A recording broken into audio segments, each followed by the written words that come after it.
But yeah, let me just get started. So welcome to the holos model workshop. We are a little team here in Lethbridge, Alberta, also in the past has been known as Sikokkutuk, which is the Blackfoot language and means black rock for the coal fleeces that are poking out in the river valley, which the Blackfoot had basically not made use of until settlers arrived, and then both sides started mining them for the purpose of running trains and providing heating.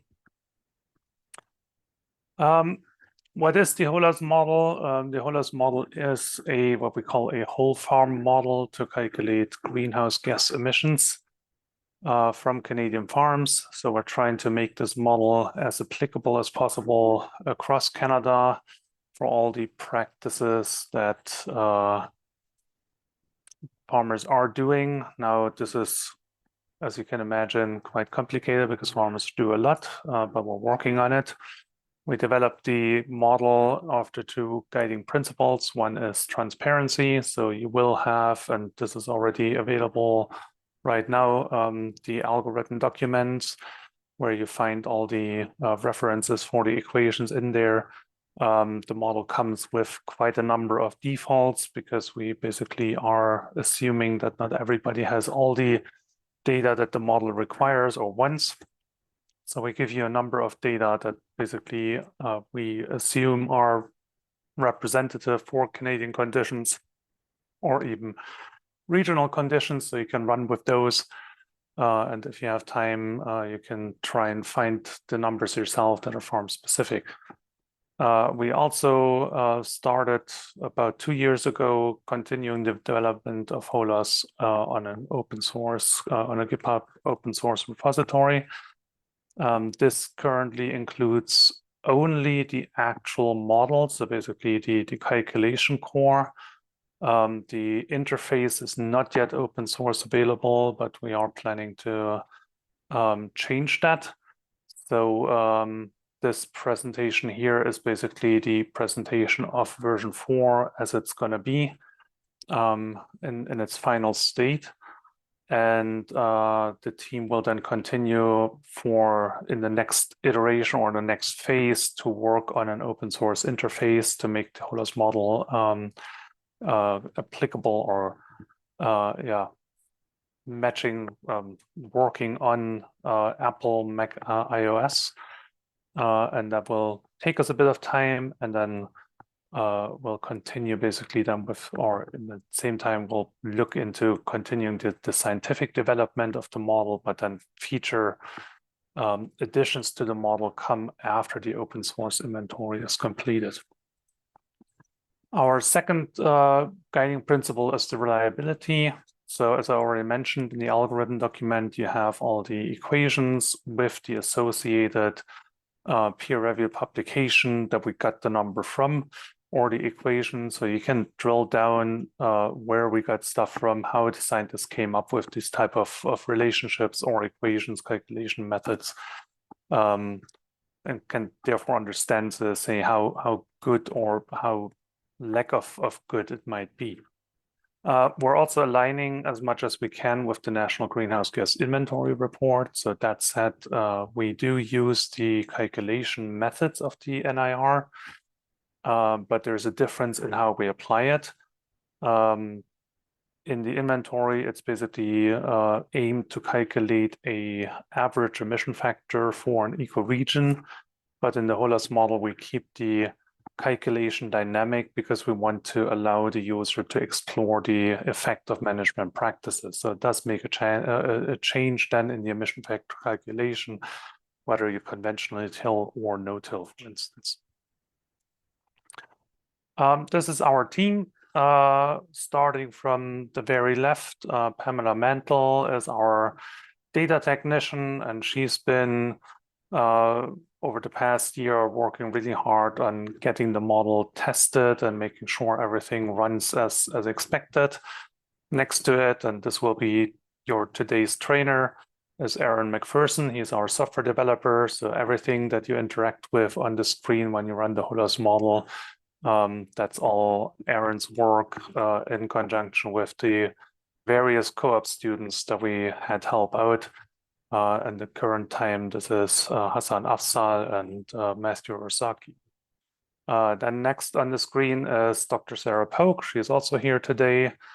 She'll follow me in my presentation with some heads up and an announcement, and is basically responsible for the model development. So she is very familiar with the algorithm document, with the livestock calculations, and is also currently working with Pam on testing the model in depth to make sure everything runs as intended. And then last but not least, myself, you have me on the screen and also on the, well, twice on the screen really.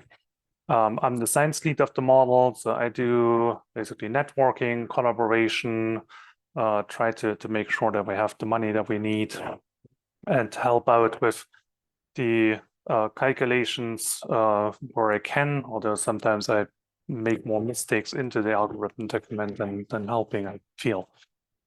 So that said, what does the model do? It is a whole farm model to calculate greenhouse gas emissions. So we're trying to cover land use ranging from annual cropland to perennial cropland, include also shelter belts. And then we cover the enteric methane emissions from ruminant and non-ruminant livestock. We're trying to track as well the secondary emissions or indirect emissions that are caused by ammonia losses and nitrate leaching, and that we do along the so-called manure train. So basically as the manure moves from excretion, housing, storage, back into land application, and we're trying to track all the N losses throughout. What's new in the model in comparison to version 3 is that we did link the livestock component with the land component. This is something that the inventory does not yet, but we're hoping that our example may lead to some improvements in that regard down the road. So you can basically now track or simulate carbon flows throughout the farm system, and we do have basically prepped as well that the N can be tracked through the farm system, although that is still in a somewhat exploratory state, and we need to continue to make do some work on this. So with this, I'll hand over to Dr. Sarah Polk for a couple of announcements. Okay, thanks, Roland. Good morning, everyone. Thank you for joining us today for the holos training. As Roland said, I just want to touch briefly on a few points before Aaron walks you through the training session. So the first one is, in the coming weeks and months, we're going to start hosting monthly holos training sessions online. And the plan is that once every 3 months, we will host our basic holos training that's based on beef production systems, and that's the training you'll go through today. And in the intervening months, we'll have kind of alternative training and discussion sessions, and these will focus on other model components. So for example, maybe the swine component or the anaerobic digestion component. And these sessions might also allow a bit more time for questions and discussion. Aaron is going to provide some more details of how we'll advertise these sessions and also how people can register for them. So going forward, we'll have a slightly more structured and regular approach to our training. So the second point is, thank you to everyone who provided feedback on our algorithm document, which Roland also mentioned, which basically outlines all of the equations and data that lie behind the model interface. This document, or a draft version of it, was posted on GitHub for the last several months for public feedback, and this feedback period is now closed. Over the next couple of weeks, we'll finish implementing any required changes or updates in the algorithm document based on this feedback, and a final version of the document will be posted on GitHub in English only for the moment. We will also proceed with processing the document for publication as an AFC technical document that will ultimately be available in English and French. So my final point is, as part of this finalization of holos version 4 and the implementation of user feedback that we have received, as Roland said, we are still conducting extensive testing of the various holos model components and running lots of different scenarios to make sure everything is going okay or running okay. And a big shout out to Pam, who has worked with us very intensively on this over the last months and even years. For some components, this testing process is fully complete. So for example, for beef production systems, for the soil carbon modeling components, for others, our testing will be completed in the next couple of weeks. So for example, for the dairy, swine and poultry components, we've been running some final testing. While for other components, our final edits and bug fixing and testing is likely to continue into April. And this will be the case for our sheep and anaerobic digestion components. So if people are using the model, just be aware for some of the components and some of the systems, it is possible that there will still be some final modifications or updates. And if you have any questions about any of that, please just get in touch with us. We appreciate everybody's patience as we complete this very lengthy, in-depth process. So thank you for hanging on in there with us. I think that's all I had. So I'll now hand over to Erin, who will take you step by step through our beef system holos model training. Thank you.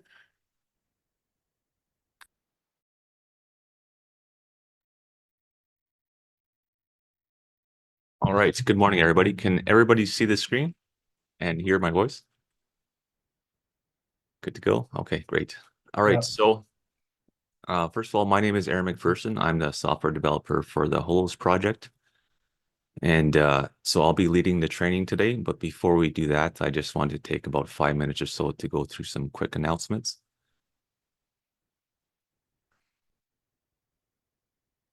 All right. So I guess the first announcement is that version 5 of holos is now in development.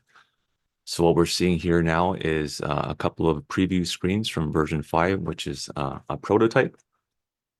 So some of the main features that we want to include with version 5 is support for Mac and Apple computers. So this has been a major request for most of our users. So this is something that will be available in version 5. In addition to supporting Mac computers, we're also going to support the Linux operating system. So that will be included in version 5 as well. And also we'll be updating the user interface here. So as you can see, version 5 is a little bit different than version 4. On the left here, we'll have our main menu here in the green column here. And then the main data area will be on the right side here. So for example, we can see a screenshot from the new mapping system on the right here. And so you'll be able to search for your address instead of clicking on a polygon. So if you used version 4 before, you know, you have to click on a polygon to get to your location. With version 5, you can enter your address, or you can also enter a latitude and longitude to locate your farm. All right, so there's going to be some minor model updates in version 5, but anything major will be released with version 6 of the software. So. And this also means that version 4 is feature complete. And lastly, all of this work that you're seeing here with the version 5 prototype is done by Hassan Afzal, who is our excellent computer science co-op student. All right, so a quick talk about GitHub here. So GitHub is a place where we're going to be collecting user feedback. So if you go to GitHub, you can make feature requests. We also have a discussion area. And you can also go to GitHub to make specific bug reports. So if you find something isn't working with the software, you can either send us an email as before, or preferably going forward, you could go to the GitHub website and fill out a bug report. And this allows us to better track all the issues that are occurring with holos. So on the right here, you can see a screenshot from the holos GitHub page. So, right, so as mentioned, we also have a community or discussion board on the holos GitHub page, which is linked here. So if you go to this link here, you'll be able to see how to request features, how to report bugs, and also how to join the community discussion to talk about holos.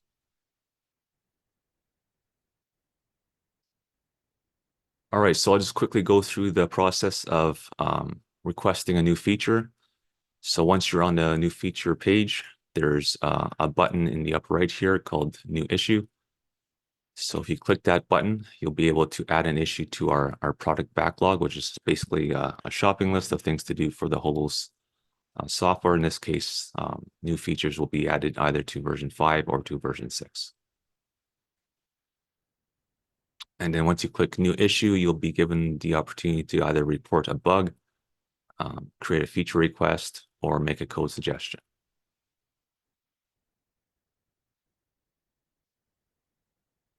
All right, so here's a screenshot from our community discussion, and this is a place where users of the holos software can come and discuss modeling issues or software issues, or start conversations about the various components within holos. So you can see here we have some discussions about the AD component, which is anaerobic digestion. We also have a discussion about the algorithm document that's available for review on our GitHub page. So if you have any questions, this would be a good place to ask them. And lastly, we also have YouTube videos. So we have a link here. If you want to watch some short how-to or tutorial videos on the holos model, you can go to our YouTube page there. Several of these videos were created by our other excellent U of L co-op student, Matthew Ursaki. So thank you, Matthew, for creating those videos. And lastly, as Sarah mentioned, we'll be doing monthly training. And so the way this is going to work is we'll send out an initial email to our holos mailing list with joining instructions. And eventually those instructions will provide a link back to our GitHub page where we're going to have scheduling information. And if you'd like to join this mailing list, if you aren't already on the list, you can send an email to holos@agr.gc.ca.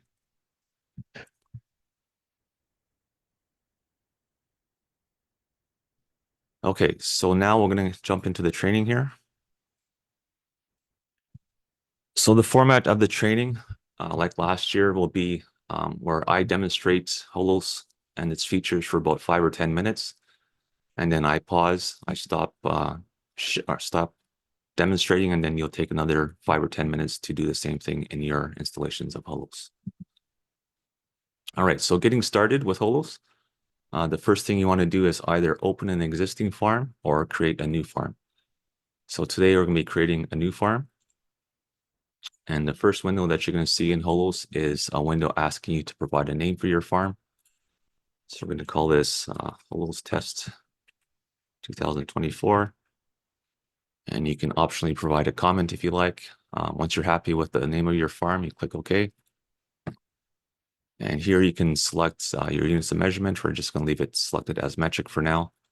And then at the bottom, you'll see a navigation button, and you always see a next and sometimes a previous button. So this allows for easy navigation throughout the system.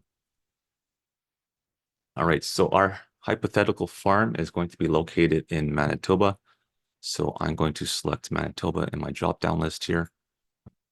And then I'll click next. And as you can see here, we're now presented with a map with Manitoba centered on the screen. And at the bottom of Manitoba, we can see here, these are SLC polygons outlined in red. And when you hover your mouse cursor over them, they're going to be highlighted in blue, indicating that this is the polygon you will be selecting if you right click. So our farm for today's purposes is between Winnipeg and Portage-la-Prairie. So I'm going to zoom in with my mouse cursor, my mouse wheel. And we're looking for a polygon with ID of 851003. So we're going to zoom in a little bit more. And then we can see this is the polygon that we want to select. Here's Portage-la-Prairie. And here is Winnipeg. So to select the polygon, we're going to right click. And now you can see we're downloading daily climate data from the NASA website. And so now that we selected our location within the polygon here, we can see on the right side here, we have some details about our location. So for instance, we can see we have a polygon number, we have the precise location where we clicked, we have the latitude and longitude, and we also have some soil data here. So we have a soil tab listing the soil types found within this SLC polygon. So if you know your particular soil type, you can select it in the list here, or you can just go with the default selected by holos, which will be the first one in the list. Additionally, we have information on hardiness zones. So if you know your particular hardiness zone, you can select that from the list. And also, if the climate data is not to your liking, or if the internet connection is down, holos won't be able to download climate data from NASA. In that case, you can also have custom climate data files imported into the system. So if you have a basic Excel file with columns for temperature, precipitation, you can load that into the system, and that will. One more thing, if you have any questions along the way, feel free to ask. We changed the location of the location of the farm there.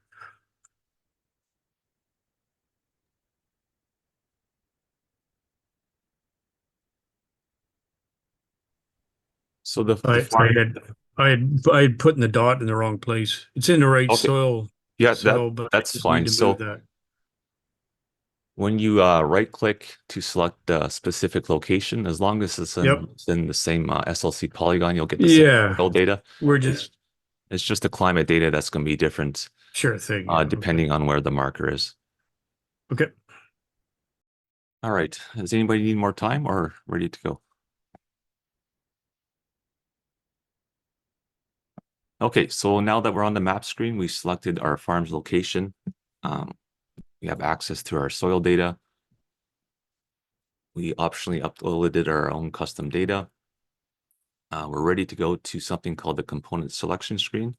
And if you click next, we'll be taken to the component selection screen. So this is where you can build your farm. So holos starts off with a blank farm. So on the right-hand side here, we see the My Farm column, and it's empty right now. And so what we're going to do is build our farm by adding components to our farm. So on the left here, we can see a list of available components, and we have different categories like land management, beef production, dairy cattle, swine, sheep, and we also have an AD component as well. So to start off, you simply drag and drop a component from the left side to the right side. So in this case, we're going to start with one field on our farm. So we're going to drag the field component and drop it into the right-hand side here. And then you'll notice that the screen updates to show the input for a field component. Okay, so our first field is going to be a wheat field with a cover crop of hairy vetch. So under step 1, we're going to rename this field. We're going to call it wheat and hairy vetch.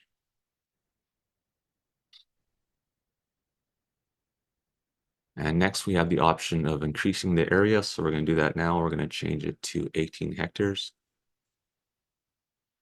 And the start year of the field history, we're going to leave it as a default of 1985. And the end year by default, it just defaults to the current year. All right, so that's some basic setup that we just did. Now we're going to go to step 2. And we can see here we have a table here for all of our crops being grown on this field. We're going to keep things simple, though. We're just going to say we grew wheat this year and all previous years going back to 1985. So that's what this year represents, is the start year of the field history. All right, so we have our wheat as our main crop here, but we have to select our cover crops. So we're going to go to the next column. We're going to click within here, and we're going to scroll down until we find hairy vetch.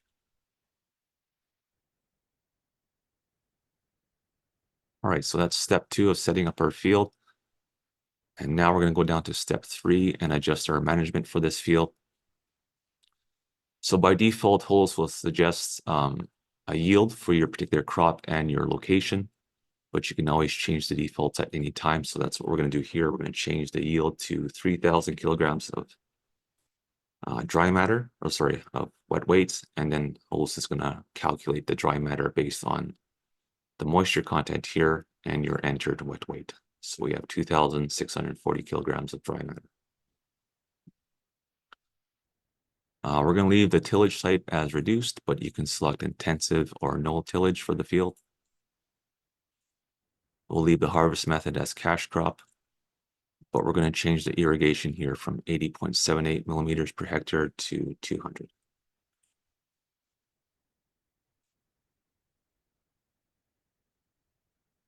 All right, there's no pesticide here, so we'll just leave this input as 0.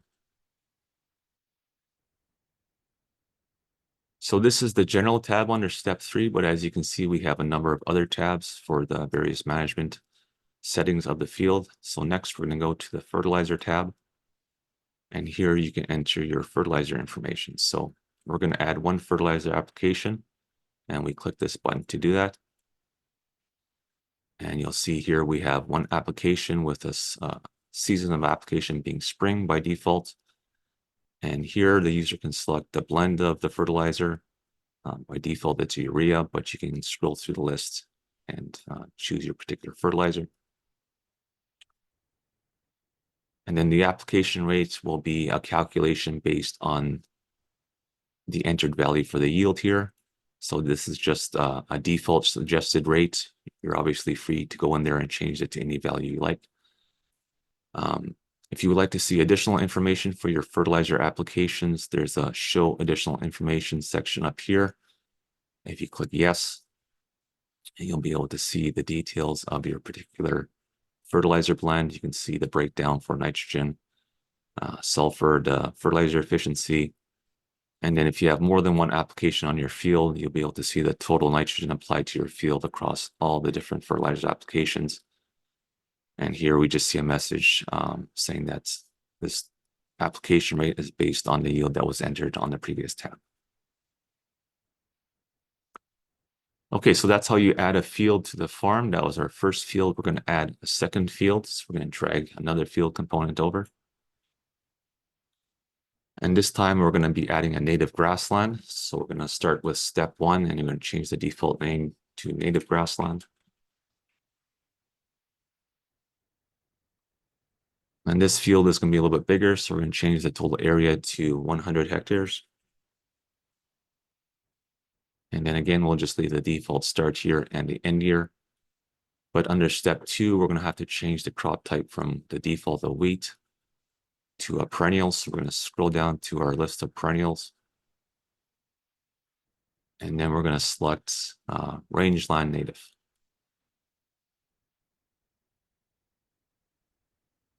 All right, so now we're going to go down to step 3, and we're just going to go over some of the defaults here. So on the general tab, we're going to leave the irrigation as 0. And we're going to leave the number of pesticide passes as 0. And for our native grassland field, there's going to be no fertilizer. So we're just going to leave this blank. We're not going to click this button to add a fertilizer application. Okay, so we're going to have another pause here for about 5 minutes so you can add these 2 fields to your farms.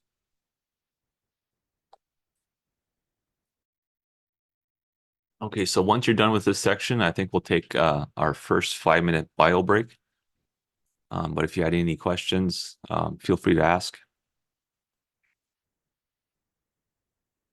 So we'll be back here at 20 minutes too. Okay, so if you're having trouble selecting the area for one of the fields, the first step is to first select the field that you want to adjust the area. So let's say we want to adjust the wheat and hairy veg area. Make sure you're under step 1. And then the second input box here is where you can either adjust the up arrow, thereby increasing the area, or the down arrow, or you can alternatively just enter a value here.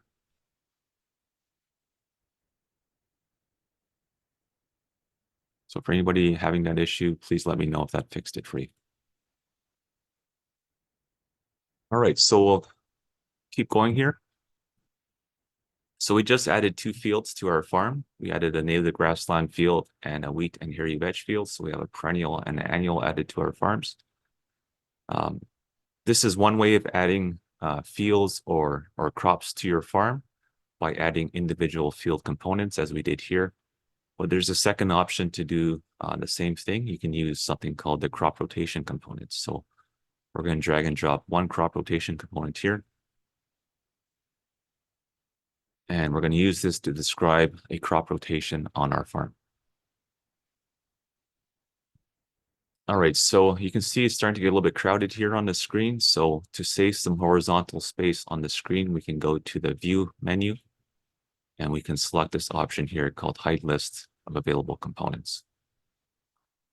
And now we have some more screen real estate here. All right, so the first step in defining your crop rotation is similar to defining a field. We have to adjust the area of all the fields within the rotation. So we're going to say all fields in this rotation share the same size, and that's going to be 70 hectares.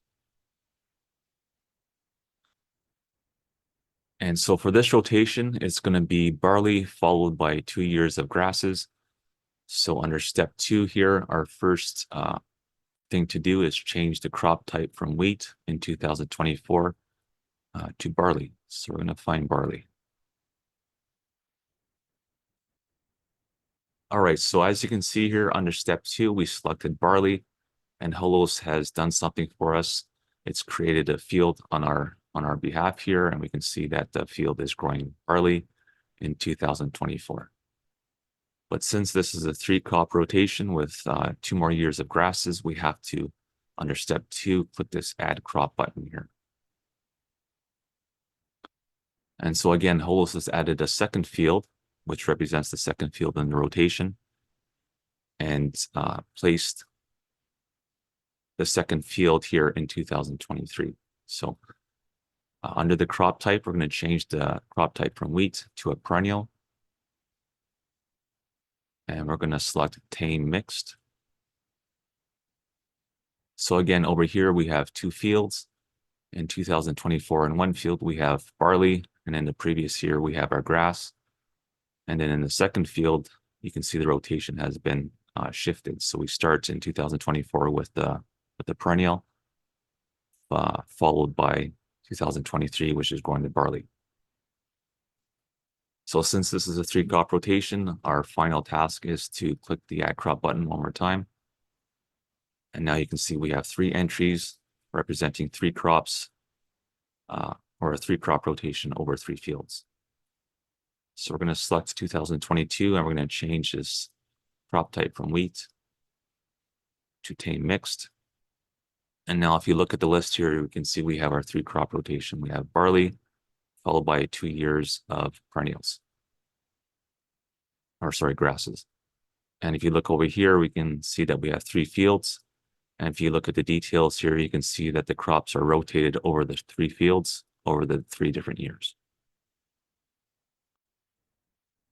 All right, so we have our crop rotation defined now.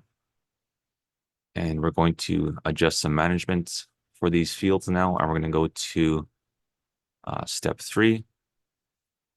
Under step 2, we want to adjust the management for barley. So we have to select barley here under step 2. And you can tell it's selected by this little arrow pointing on the left column here.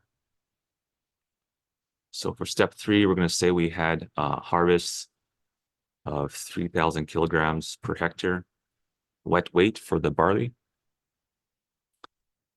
And then we have to go to 2023 and enter some harvest information for the grass.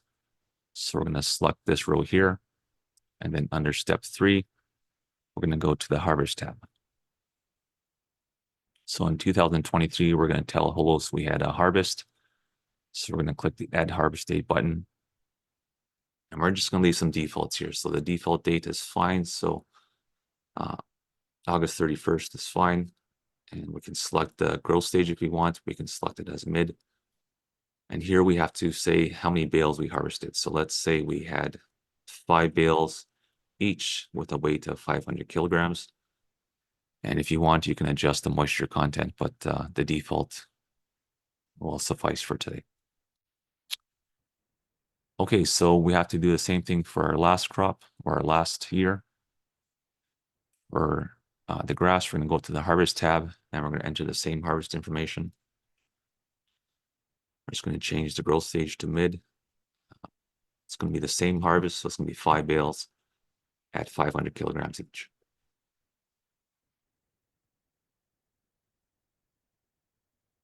All right, so that's how you add a crop rotation to your farm. So in addition to the crop rotation, we added 2 fields, a grassland and hairy vetch.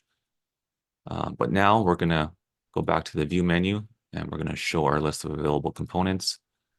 And now we're going to start adding some animals to our farm. So we're going to start with a cow-calf operation. So if you expand the beef production category here, you'll see beef cow-calf, stockers and backgrounders, and finishers. We're going to drag and drop 1 beef cow-calf component. And you can see the layout here is similar to the field component. We have a step 1, 2, and 3. And with the cow-calf operation, we can see under step 1 that we have 4 different animal groups. We have bulls, replacement heifers, cows, and calves. For this demonstration, no, we're going to select replacement heifers, and we're going to remove this group since we won't be using it. So under step 1, we're going to select the cow group. And then if we go to step 2, this is where we can define our management periods. So by default, you can see our group of cows has 4 different management periods. The first one being the winter feeding, where the animals are dry. The second management period is the winter feeding, but they're lactating this time. And then third and fourth management periods are where the animals are grazing on our field. So under step 3 here, we're going to start to define some management for our group of cows. So the first thing we're going to change is the number of animals under the general tab. So we're going to increase this from 120 to 150 cows.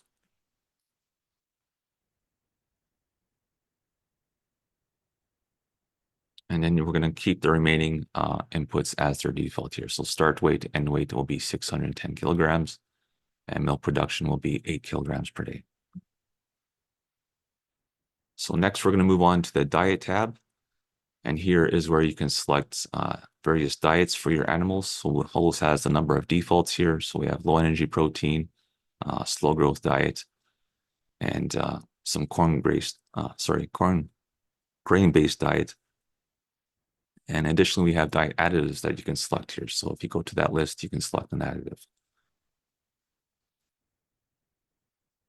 But we also have an option to create a custom diet for this group of animals, and that's what we're going to do next. So we're going to click the Custom Diet Creator button here. And you'll see a new window pop up called the Custom Diet Creator. And we have a step 1, step 2, and step 3. So in order to create our first custom diet, we're going to go to step 1, and we're going to click this button here called Add Custom Diet. So we're going to give this diet a custom name. We're going to call it My Custom Cow Diet. And now we have an empty diet. So the next step is to start adding some ingredients to the diet. So under step 2 here, we can see we have a list of ingredients that we can add to our diet. And the first ingredient that we're going to add is alfalfa hay. So I'm going to click in the search box here and type in alfalfa. And then from the list, I'm going to click to select alfalfa hay. And then I'll click the button called Add Selected Ingredient to Diet. And under step 3, you can see our diet now has alfalfa hay. So we're going to add one more ingredient, and that's going to be barley hay. So I'm going to search for barley. I'm going to select barley hay. I'm going to add it to the diet. And the last step is we have to tell holos the composition of this diet. So we're just going to say it's 50% alfalfa hay and 50% barley hay. So I'm going to type in 50% here and 50% here. So under step 3, we can see the diet is complete because all ingredients total up to 100%. So now we have entered a custom cow diet into the system. We can close this window by clicking OK. And now for our group of cows, we can go into the diet menu and select My Custom Cow Diet. If you want to see additional diet information, you can click Show Additional Information here. And you can see the breakdown of this particular diet. So the fat percentage and the TDM. For the housing tab, we have to specify how these animals are housed. So in the winter, we're going to select confined. And then for the manure handling system, we're going to select deep bedding.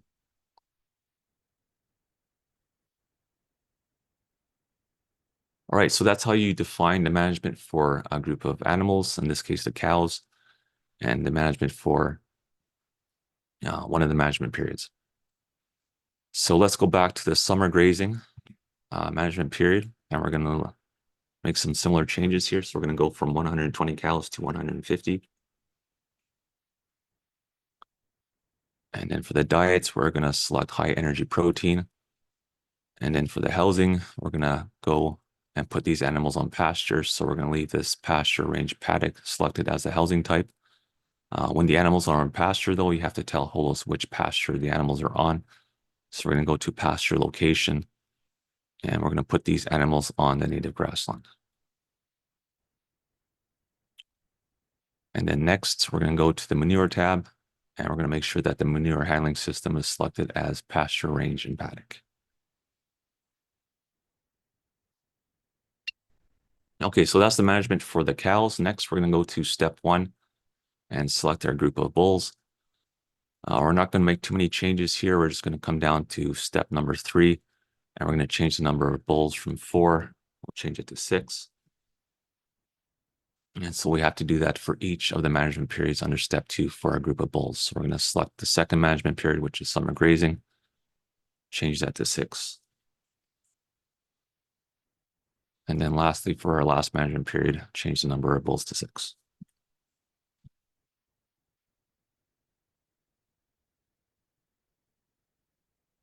All right, so for our next animal component, we're going to be adding a beef finisher component. So under the list of available components under beef production, we're going to find our beef finisher component, and we're going to add that to our list of components. So under step 1, again, you can see that we have 2 groups of animals, heifers and steers, and we have our group of heifers selected. And so under step 2, we can see our management periods. And in this case, there's only one management period. So again, we're not going to make too many changes here. We're just going to go to step 3, and we're going to change the number of animals from 49 to 100.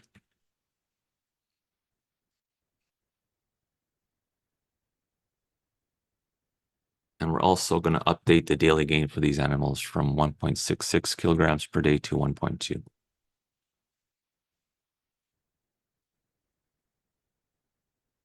All right, so we defined our management for the group of heifers. Now we can go to the group of steers. But instead of going through all the steps of defining the management by going down to step 3 and entering the data here, we can take a little shortcut. So when you have the group of steers selected, we can right click and you'll see a pop-up menu. And then we're just going to copy the management from the heifers group. So you can see here now our group of steers, we have 100 animals and we have the updated daily gain of 1.2 kilograms per day. Okay, so we're going to pause here for about 10 minutes so you can make these changes to your farms. Again, if you have any questions, please ask. Okay, so regarding the custom diets, let's go over that once more. It seems like it might not be working for somebody. You can click on any animal group or any animal component. And then under step 3, we go to the diet tab and then click the custom diet creator. And so the first step is to click add custom diet. And we'll call this new one here test 1, 2, 3. And so the next step would be to select at least one ingredient from step 2. So let's just say we're going to add almond hulls this time. So we're going to add that to our diet by clicking the button. And then we're going to say this is 100% almond hulls. And then under step 3, we can see that the diet is complete. We click OK.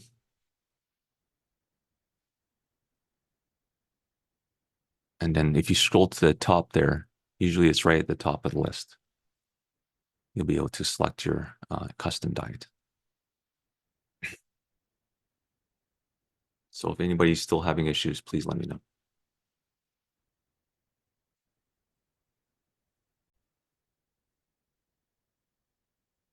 Okay, so once everybody's done here, we'll take another bio break here and we'll return about 12 minutes after the hour. Yeah, I think it was a little bit confusing yesterday, especially because I had a couple of other things to do, and so I had to come back and forth. So in the end, we figured out the system, but still seems that each software, like Event Camp, is a little bit different than other ones, and so it's a bit confusing. Yeah, this is partially because we switch between actual Zoom calls where you can unmute and yourself and show your camera Mhm. versus the webinar style that we use for the panels. Because if we do a panel discussion and people join in, they usually join unmuted, and then you would get a lot of interference audio. So the webinar is kind of the safer options say that everybody is automatically muted, Yeah. and we don't have any potential accidents where somebody Zoom bumps or whatever. Yeah. Partially that is also why we go through Event Camp to kind of put on an additional barrier Yeah. to prevent this from happening. Yeah. Yeah. No, I can see that. Good. But there's definitely, and I'll mention this later again, we do have this afternoon the barley sandwich session, Mhm. which is a regular Zoom call, which is basically meant that the audience, all audience members can show up there and they can self-control when they unmute, show their camera. Basically, it's an interactive session meant to be. We're going to have 3 different breakout sessions. One is going to focus on soil, one on livestock, and one on water. And so you can basically kind of like in a marketplace, you can hop into the livestock group and chat with them for a bit. And if you had enough, then you move over to the soils group, for instance. And all this is meant to be that like we do get a little bit of conversation going between each other. So it's not just us downloading things onto you. Yeah. Yeah. No, I know what you mean. And actually, now that I'm starting to get used to that kind of thing, Mm. it's, yeah, I think like anything, you just had to get used to it. I won't be there at the barley sandwich thing because Ag West Bio has a presentation on this afternoon. So Oh, okay. the Ag West thing. Yep. Well, but at least you're here. Yeah, exactly. So it is rolling there. Yeah, it's rolling in Yep. fact. So okay, can I ask you a question while we're just waiting for the break to finish? Sure. Okay, so the deal with whatever it is that's been in the news lately about a satellite that's going to be measuring methane Mm-hmm. everywhere, like what's your view on what's been reported in the news? Well, with so you got to keep in mind that when a satellite looks down on the Earth, it's like 36,000 kilometers above. So Yeah. the level of detail it can see is somewhat limited. Yeah, okay. And so I did attend a webinar by the folks that do the Canadian methane satellite. And they were saying, like, I specifically asked them, like, we know we have quite major feedlots in southern Alberta, Mhm. and I asked them, can you detect them with the satellite?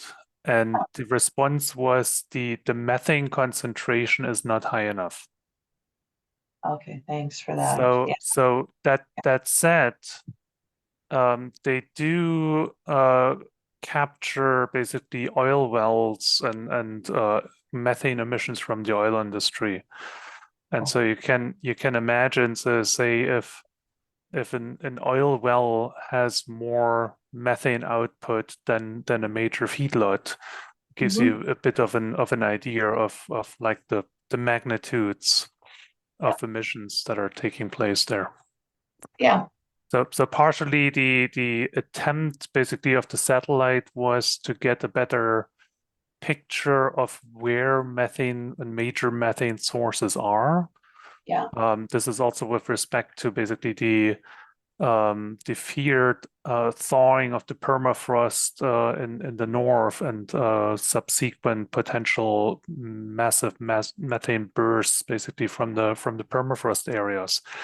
Then Okay. again, the question is again the satellite basically needs on a specific area a certain amount of methane output in order to be able to detect it.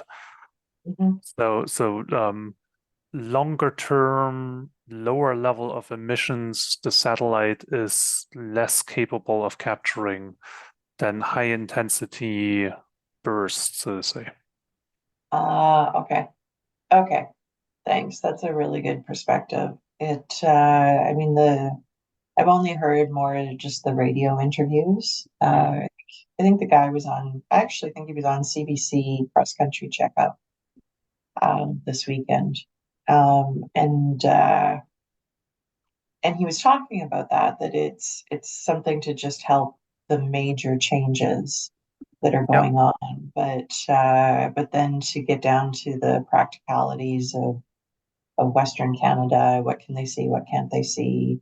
You know, Mhm. places that I understand both the geography as well as the mode of the business operations. Mhm.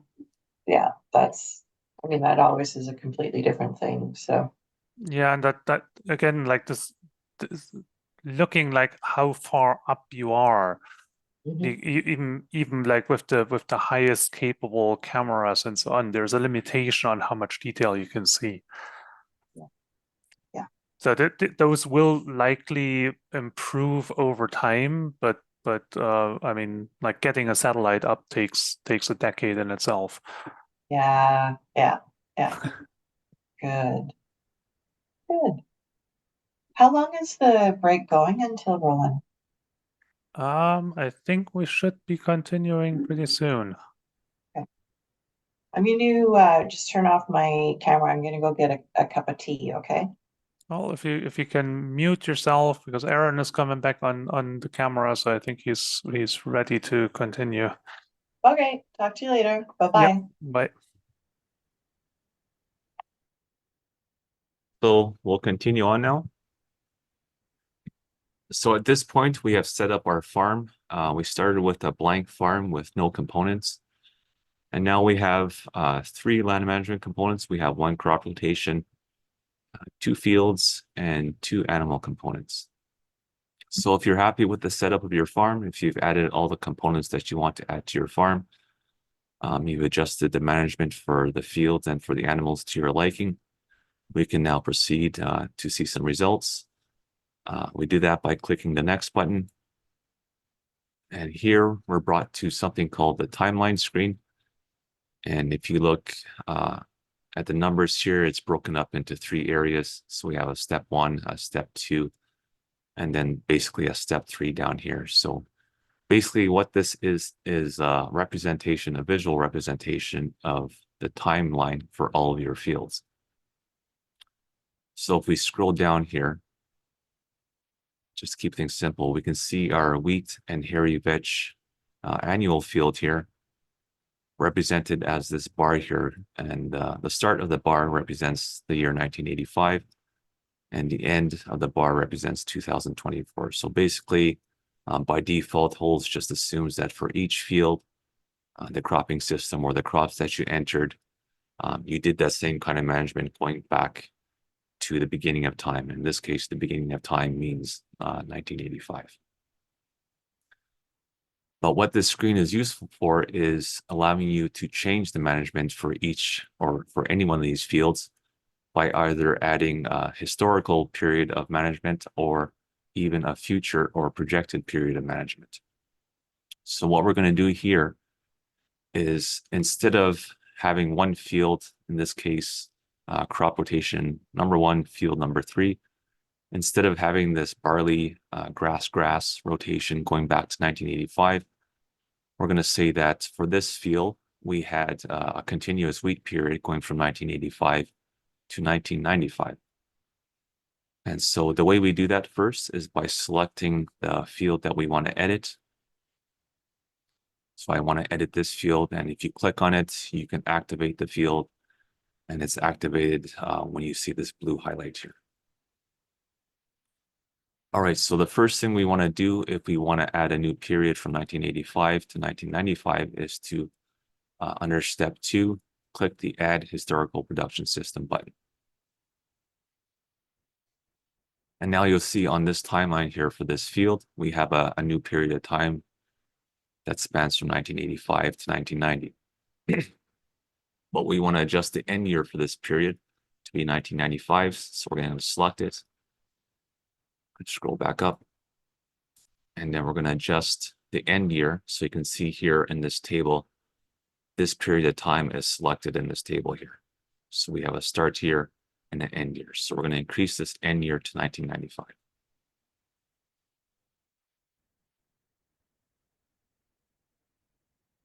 All right, so that takes care of the time periods. So we have a 1985 to 1995 time period and a 1996 to 2024 time period. So now since this is continuous wheat, we have to change the crop type here. So we're going to select it. And then under step 2, we're going to go to the Edit Selected button. And this is going to edit this time period here. And now you'll see a new pop-up window where we can adjust the crop that was grown. So it's going to be continuous wheat. So we're going to go here under step 2, and we're going to remove one grass, and then we're going to remove the other grass. And we're going to change the crop type from barley to wheat.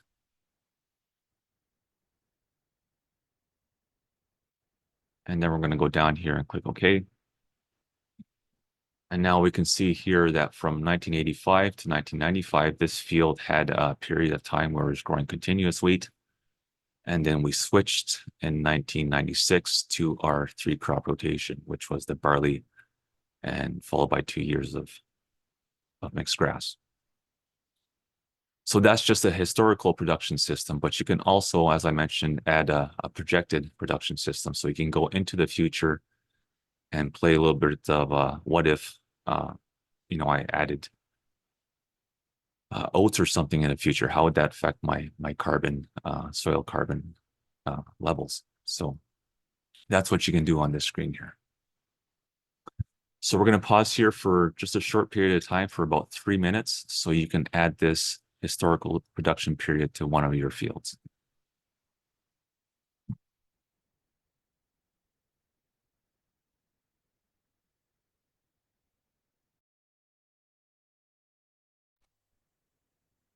Hi, Mark. I missed your question earlier and just sent you a response to that. And this is regarding the fertilizer application. So what we were trying to do was come up with a default calculation of fertilizer amount. So what we're looking at is basically how much nitrogen does the crop need that you specified.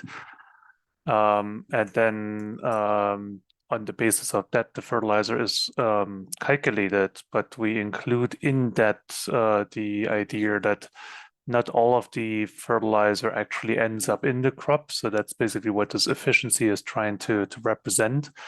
And we're assuming that a farmer does think about this also in this way, that like not all of the N that I apply ends up in the crop. There's only a fraction that gets there. The efficiency then is basically just to calculate how much more N than the crop N need do you put on. The actual losses of N are then calculated once the amount of N applied is specified. So again, this is just a way to calculate a default application rate. It's likely in most cases too high. because we're calculating this on the basis of the complete crop N uptake. But it can be overwritten, and please specify this as much as possible. And then from the application rate, that's where the losses get calculated from. So do the losses then affect the mission results? So not the losses that you basically specify from the emission calculate from the efficiency input there. The losses are calculated on the basis of how much N you specify is ending up on the field. We calculate then the emission factors for the field, and the actual N application that you specified as the driver of the losses, as well as any subsequent ammonia nitrate leaching losses and therefore indirect N2O losses. Okay, so we'll continue on. So once you're done with this screen here, if you made any adjustments, if you wanted to specify historical production periods, you can do that on the screen. And then that's obviously going to affect your emissions footprint and your soil carbon at the end when we see the results. But once we're done here, we can click next.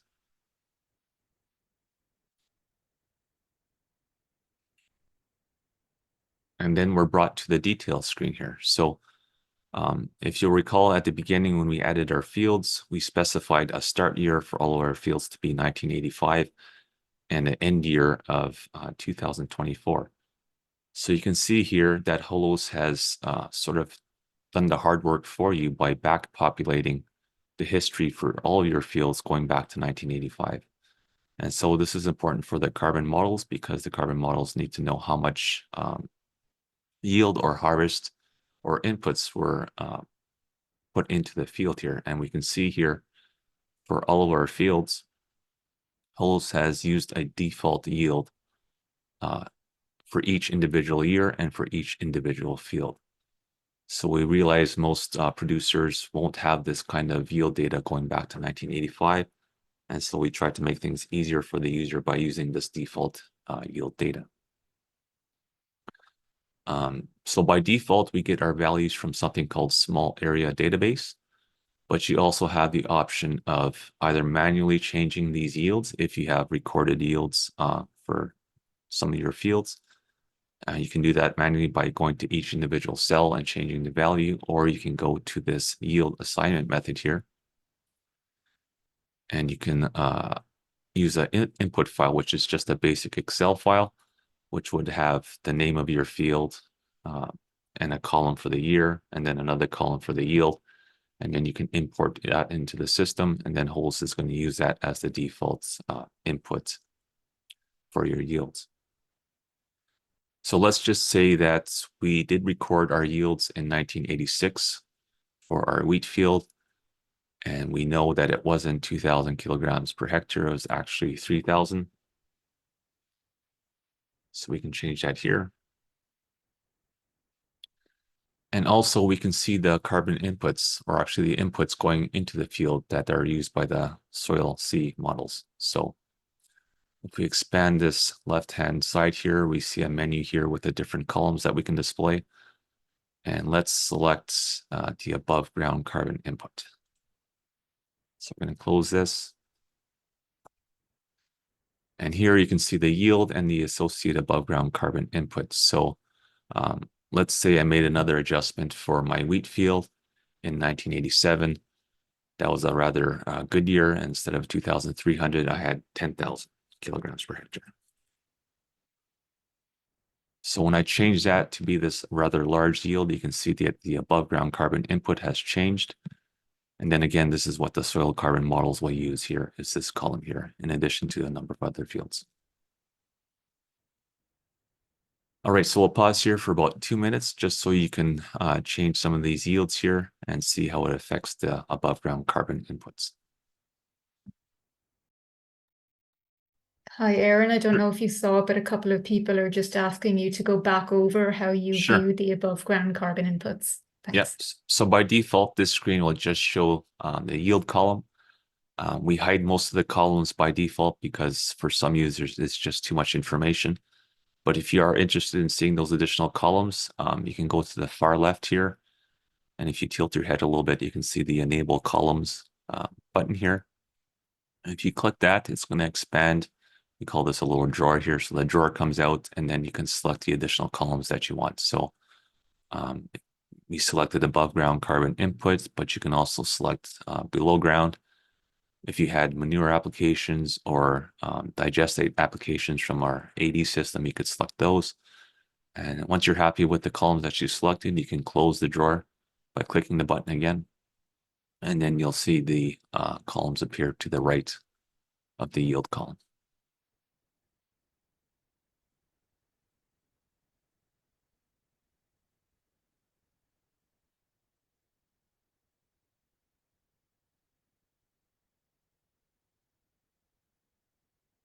So you can also remove columns if it's too much information. So let's say I don't want to see this notes column. You can just go to this left-hand side drawer here and uncheck the notes column, and that's going to save you some horizontal screen space here.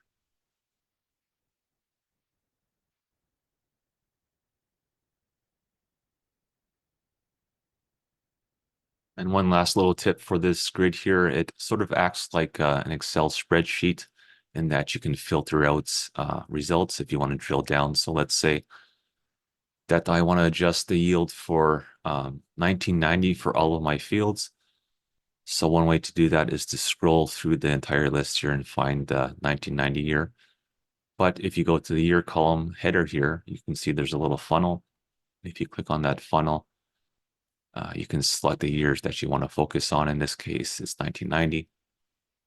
And then holos is going to filter out all of your fields and just show the results for 1990.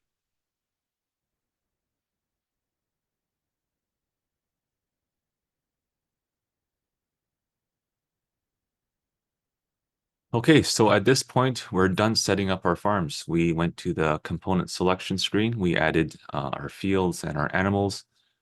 And then we went to the timeline screen. We fine-tuned one of our fields to have continuous wheat for a period of 10 years. And then we came to the details screen here, and we also fine-tuned our measured yields. And we also observed what happens to the above ground carbon input when we increase our yields. So now we're ready to see the results, and we can click this next button for the last time.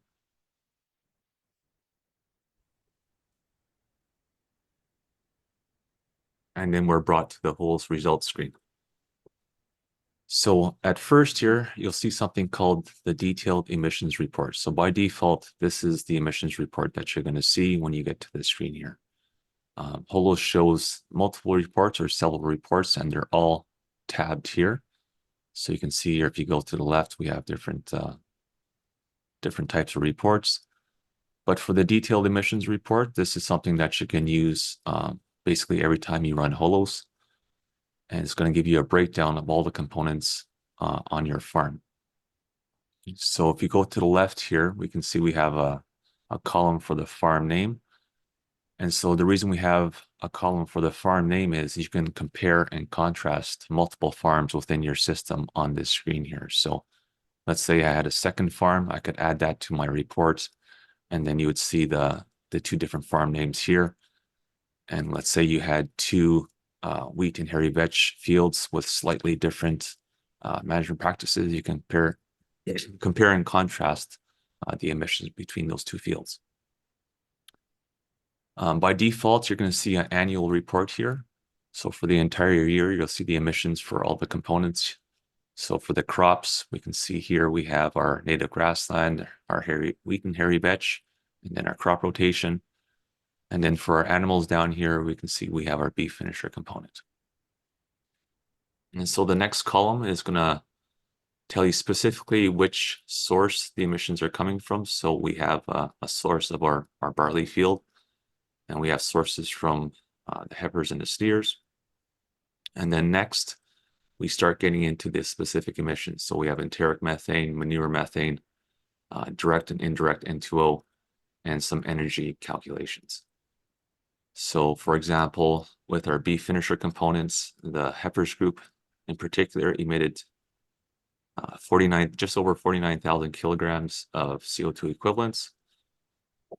That's enteric methane. And then if you look at the, sorry, is there a question? Okay. And then if we go down to the steers group, we can see that the steers emitted a little bit more here. And then also we can look at the fields. Obviously, enteric and manure methane don't apply to the crops, but we can see the direct N2O, indirect N2O being reported for all our fields. And so, as I mentioned, by default, you'll see an annual report, but you can also break it down further by selecting the monthly report format. Pardon me. So Holos is going to recalculate the monthly results and display a monthly breakdown here.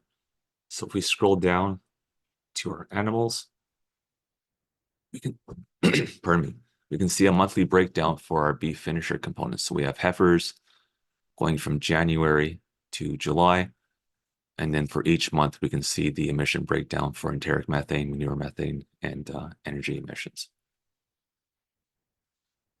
So under the units of measurements, by default, you're going to be seeing kilograms of CO2 equivalents, but you can change the outputs to be displayed in megagrams of CO2 equivalents or kilograms of raw greenhouse gases. You also have the option to export all of this data so you can do some post-processing. So if you click this button, all of this data will be exported to an Excel sheet. And then finally, as I mentioned, you can compare multiple farms if you have multiple farms in the system. So you can do side-by-side comparisons and compare, like I said, how one management practice compares to another farm where there's a slightly different management practice. All right, so we also have some nice charts here. So we have an emissions pie chart here showing a visual breakdown of all the emissions from all the different components on the farm. So here is the high level breakdown. You can see that the biggest emission is enteric methane. And we can also show a more detailed breakdown on this pie chart by going to show details and clicking yes. And now we can see much more information regarding emissions and the emission sources here. And then the last report that I'll demonstrate here is the multi-year carbon modeling report. So this gives you a visual representation of your soil carbon change over time. So again, we're seeing those two values here, the start year 1985 and the end year 2024. Obviously, you could have adjusted those years to be anything you want. So you could have adjusted it to be start year 2000 and end year 2024, and then this chart would have updated accordingly. But for the soil carbon models, it's best to have at least a few decades of data available for a more accurate estimate of soil carbon change over time. So by default, this report will be showing just a basic line graph here, but you can go and get more details by changing the report format to grid. And again, here you can see all of our fields year by year on the crop type. And we can also see the carbon inputs that were going into the soil. And if we scroll to the right a little bit, we can actually see the change in soil carbon over time. So for instance, here in our first field, the wheat and hairy vetch in 1985, you can see we started off with roughly 35,000 kilograms of carbon per hectare. And then if you scroll down, you can see how it changes over time. You can see the delta for this field in the next column.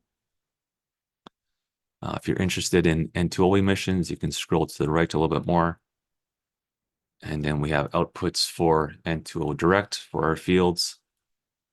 If you had manure being applied to the field, you would see emissions from manure applications.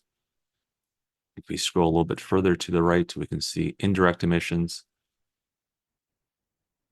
And if you scroll even further, you can see other emissions that will be displayed. If they're not being shown right here, if you're looking for a particular output, you can go to the enable columns. And we have lots of information available. It's just up to you to select which information you want to view. So if you want to see more N2O indirect emissions, you can select those columns and then they would appear there. So similarly for this report, you can export all of this data to an Excel spreadsheet. and then you can use that to do some post-processing. And so obviously we have some other reports too, but I won't get into the details here. Just trying to keep things simple. But basically, yeah, that's it. That's how you define a farm in Holos. That's how you set it up, adding your farms, or adding your fields and your animals, making your adjustments to management practices, and then coming here and seeing the results. So, is there any questions?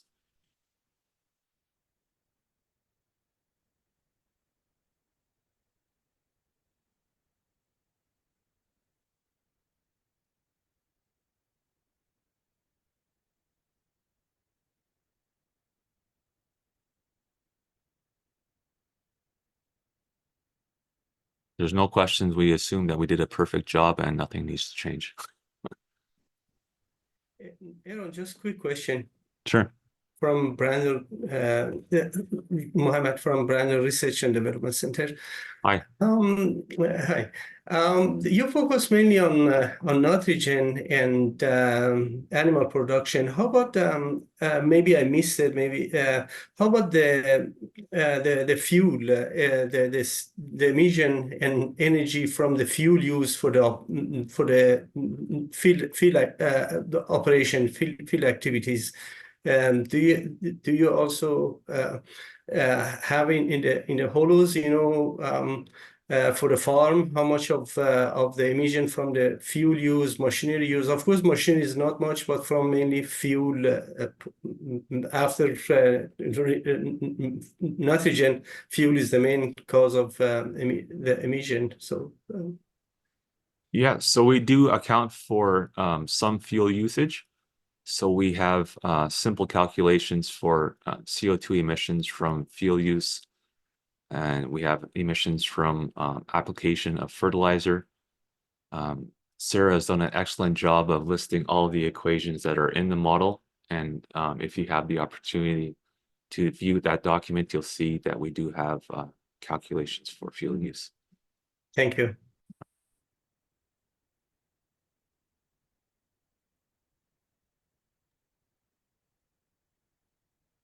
Hi, it's Andy Hammermeister here. Hi. Nice presentation, nice and clean and crisp. At the early stages, you had the barley and hairy vetch combination, and so wheat and hairy vetch. Or sorry, wheat and hairy vetch, right? Yeah. The one thing I was wondering was like the timing of seeding of the hairy vetch. Like is it underseeded, or is it if you put on a fall cover crop? Are there ways to make that distinction, whether it's an underseeded or a fall cover crop that's put on after the wheat is harvested? So if you add a cover crop, it's kind of a simple addition of the inputs from the main crop and the cover crop. So whatever you specify in the cover crop column, the inputs, the carbon inputs and the nitrogen from the cover crop will be added to the main crop. So in a way, there's no real separation in time between those two crops in that same year. It's as if you're just combining wheat and the hairy vetch into one combined crop. So the model is just looking at the inputs from both of those and saying, okay, this is the total inputs, and is taking that total from both the cover crop and the wheat crop. So that would be like hairy vetch, for example, has the potential to fix a lot of nitrogen through a year if it's growing by itself. So like 200 or 300 kg per hectare of N. But if it's underseeded, it obviously would be a lot less. If it's fall planted or like late summer and growing into the fall, then the amount of biomass and nitrogen accumulation, for example, would be quite a bit lower. So I'm very commonly will underseed a red clover or something like that underneath barley and it'll just carry on through the fall after you harvest barley. But I'm still kind of wondering, like, if you have wheat and then plant or barley or any cereal and then plant a cover crop after, if how the value of the cover crop gets accounted differently, I guess, whether it's underseeded or standalone in the fall. Or full season, I guess, is the other time you'd have a full cover crop. So again, we don't have specific timing that the user can change for the cover crop, but let's say that we have our wheat and hairy vetch here selected. Under step 3, there's the option to go to something called the winter and cover crops tab. And so here we can see the various inputs specifically for our hairy vetch cover crops. So for instance, we have our yield, which is just a makeup default value right now. But if you click show additional information, you can sort of adjust the content of carbon and nitrogen to your, if you know what they would be at the time of planting. So by default, we just have one value for the cover crop, and those values are what you see here. But if you know these values to be different depending on the time of year, then you could, as a workaround right now, you can come here and adjust those values. So that would Okay, thanks. Yeah, I had missed that tab, or that understanding of that tab. And then you can have, like, as a crop, you can have a full season cover crop as well, right? Like a green manure crop. Yeah, so you have the option Yeah, under the main wheat. crop here Yeah. to select wheat, and then under the general tab, you can select the harvest method. So you can select green manure if that's what you wanted to do. But as far as selecting a cover crop as the main crop, that's currently not supported in holos. So if you look at the list of crops that are available in this column, which we call the main crop column, Yeah. you'll see that there's no option to select cover crops. So these are two distinct lists. So we have our main crops, and then we have our separate list for cover crops. And that was just a design choice that we made Yeah. at the So time.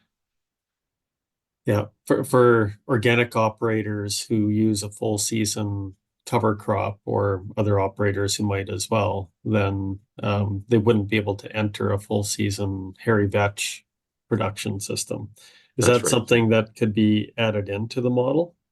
Yeah, we have a nice big growing list of things to do for version 5 and version 6, and this is definitely one of those items.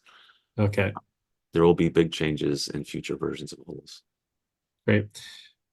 And just another side question. Sure. So we can account for the fertilizer impacts. Does that automatically get worked into the calculation, or is there something we have to turn on and off when you add the fertilizer, like the manufacturing costs of fertilizer and pesticides and so on, and emissions that are associated with that? So when you enter a fertilizer application here, or pardon me, a manure application, if you have animals and manure available for land application, those N inputs are accounted for in the N budget. So the N emissions will consider the N inputs from fertilizer and from manure. For fertilizer production, we have emission calculations for the production of fertilizer at the factory. Those aren't included in the farm total emissions because we consider that to be separate. So whatever's produced outside of the farm is reported separately. So on the detailed emissions reports, you'll see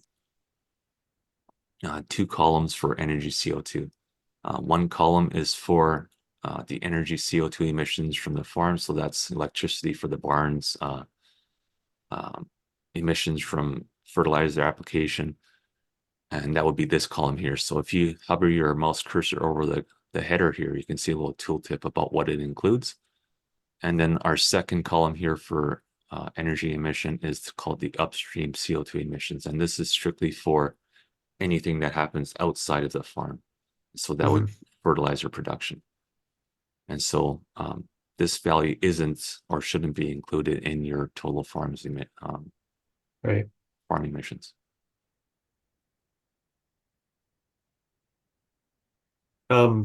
The other, I guess, question that I run into sometimes is whether when you're adding an organic form of an amendment, like a compost or manure. There's especially like compost, you could be adding quite a bit of compost that's adding quite a bit of total nitrogen, but not nitrogen that's going to be cycling very quickly. But does the model account for the plant available nitrogen coming from the compost in a season, or does it account for total nitrogen from the compost? And because that'll have potentially an impact on residual nitrogen and impacting nitrous oxide emissions. So for synthetic fertilizers, we have add-ons that the user can specify, like slow release, for example, but that's for synthetic fertilizer. Right now, and maybe Sarah Roland can correct me if I'm wrong, but we don't consider the decomposition rate of the organic fertilizer, if that's what you need. Okay. Sorry, I would have to dig into our algorithm document to give you a detailed response to that. Yeah. Drawing a blank right now. We do have this in, so you can apply manure that you import to the farm, which would be, i.e., kind of like an organic fertilizer, and that will be accounted for in the carbon models. But other organic fertilizers we treat as basically from the perspective of an end source, and then we don't do that specific linkage with the carbon models. So it might be something that we need to revisit and then include in the future update of the model. Yeah. It kind of comes back to like having a full season green manure crop as well. The decomposition That you can do. So if as long as you grow plants on the field and you can tell us basically how much biomass you had on the field, then this will be accounted for with both respect to the sea accumulation as well as the end reservoir that you leave behind or plow under. Right. So that's there. But like what I'm talking about is basically we had the question like, can we add in custom organic fertilizers like molasses? And so we added this option in that you can create a custom organic fertilizer that you can define as a molasse, but we didn't tie this in then specifically at the same time to say, okay, this molasse also contains a lot of carbon and we need to account for this. Okay. So, okay, I see the custom organic there. Mm-hmm. Thanks.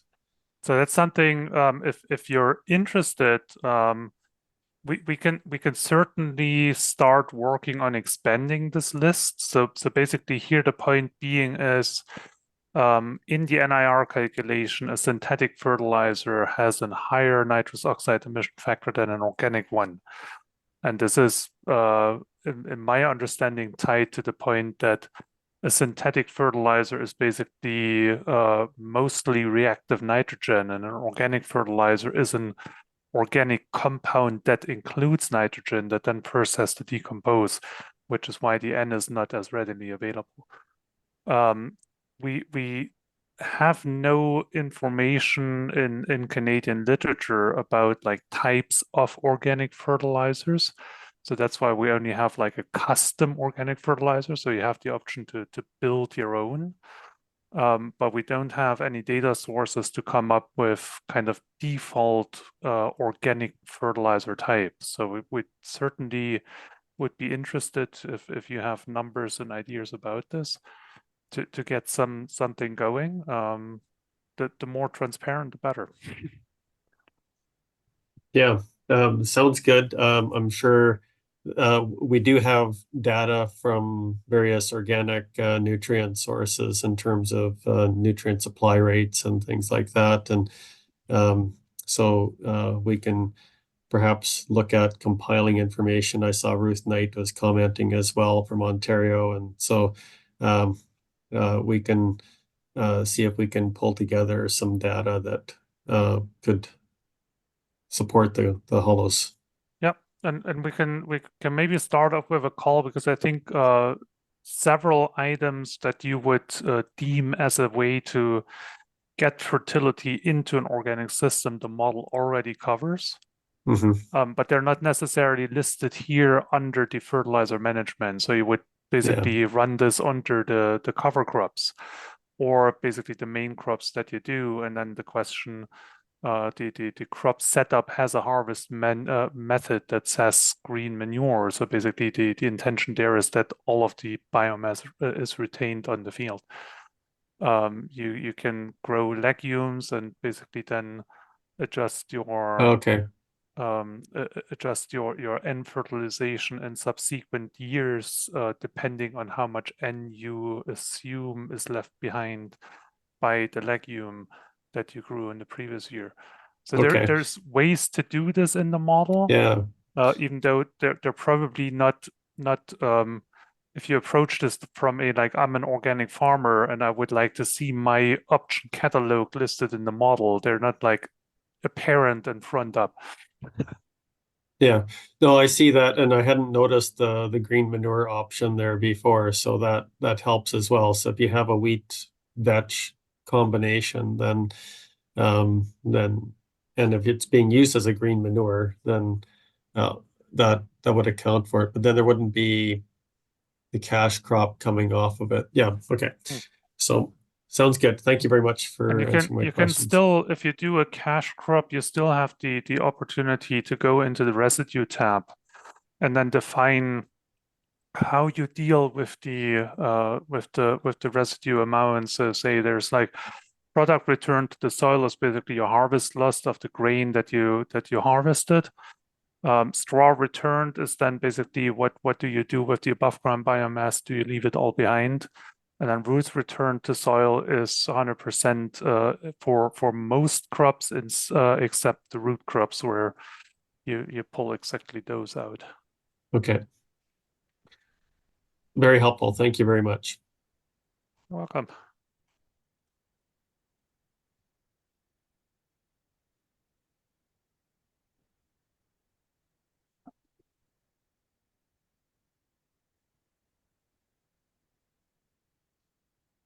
Was there any other questions?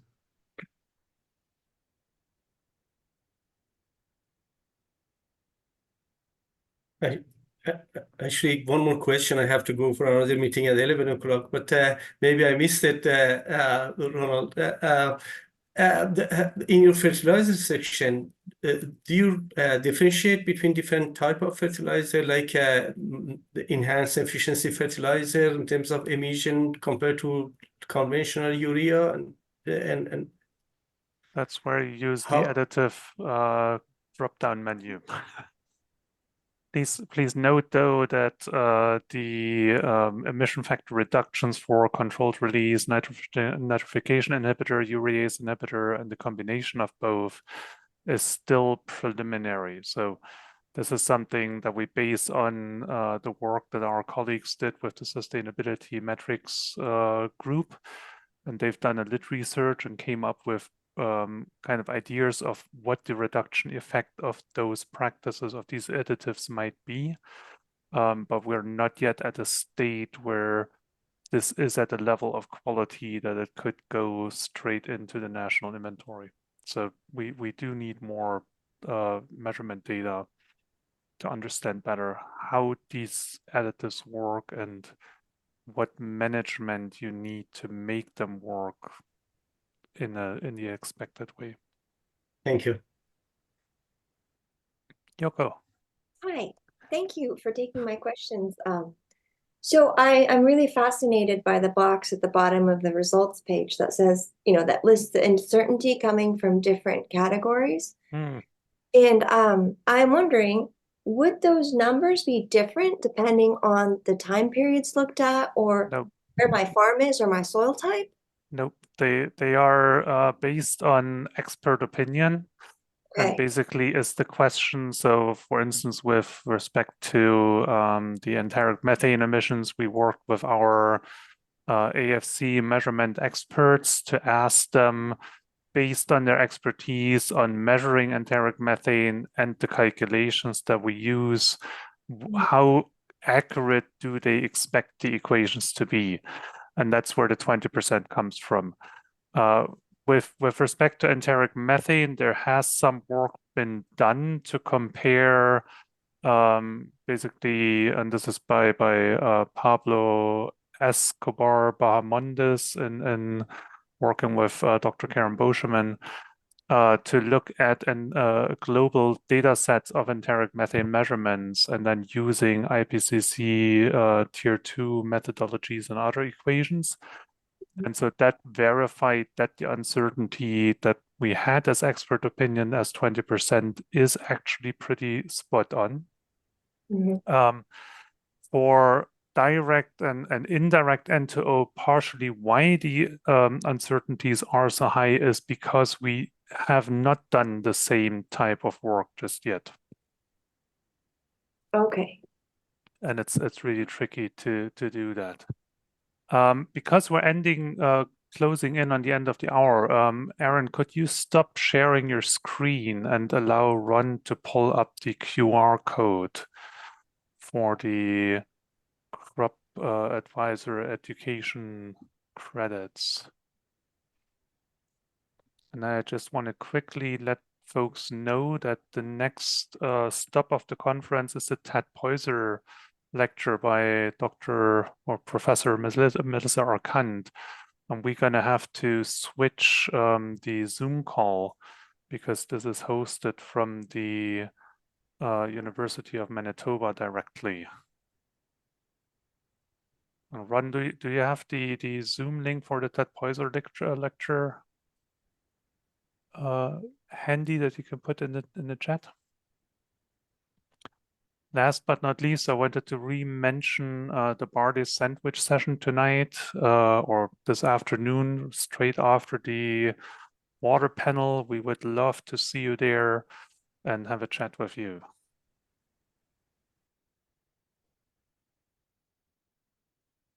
I can pull up that Zoom link right away. It's not my link though, so.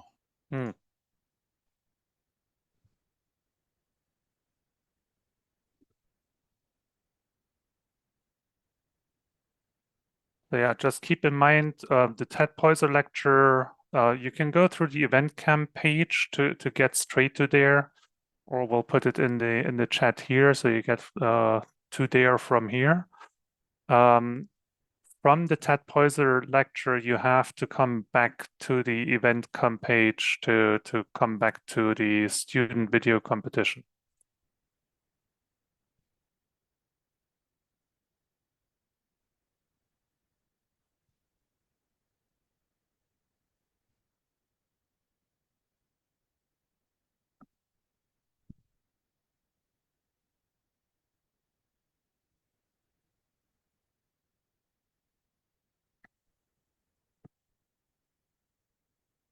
I think everybody already knows where they're going.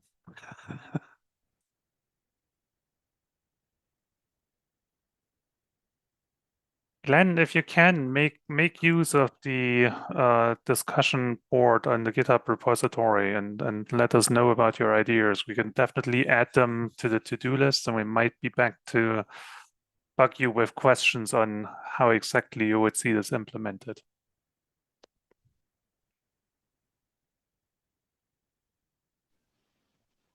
Yes, Roland, I'll do just that. Thank you so much. Well done.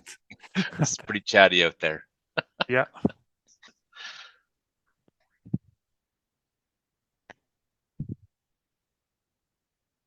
All right, I'm going to jump to my next meeting. Thank you so much. We'll see you in the afternoon. Have a great day. In the meantime, bye-bye. Bye-bye. Bye-bye.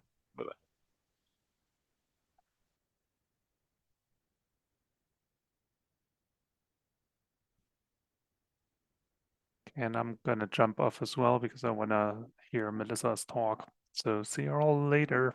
Bye-bye. Kita matsen.